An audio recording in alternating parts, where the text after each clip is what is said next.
What's up, guys? Danny Greco here. I've got April 2021 condo statistics to look over for the greater Seattle area. And again, I'm really going to focus pretty much on the Seattle market in this one, since that's where the most change seems to happen. So what I've been really impressed with in 2021 regarding the condo market has been the bounce back we've seen. 2020 was just a miserable year for condos, and that was already kind of starting to take place, and the two markets were really differentiating themselves between single families and condos, and then COVID hit and just blew everything out of the water.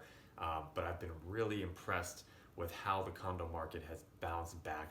Maybe bounce back is too strong a word, but it's definitely showing signs of life that were nowhere to be found last year. So looking at Seattle, so again, we are still have more condos on the market than we did this time last year, about 31% more.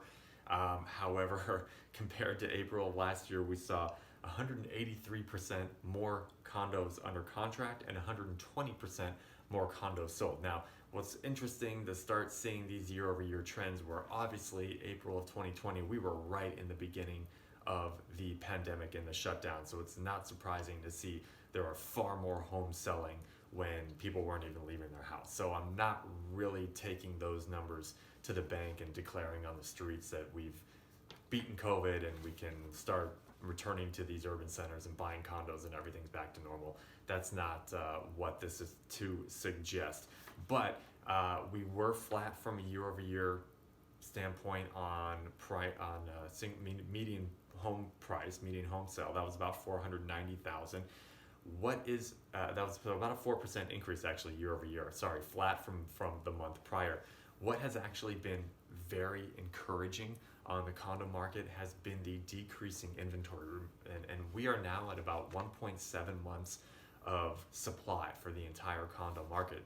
Remember, 6 months ago, if that, probably 6 months ago, we were at 6 months, and areas like downtown core of Seattle had over 8 months supply just in that area of condos. They're now at about 2 months, 2 to 3 months. So that's an incredible amount of inventory that's been coming off the market, and it's showing. I mean, I'm hearing, I'm not seeing firsthand, but I'm hearing there's still bidding wars taking place on condos. I think especially in that $400,000 and under range, condos are pretty competitive.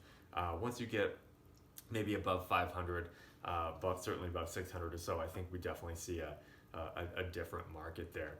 But the drop in inventory has been really, really impressive. And then and we're at 1.7 months in April.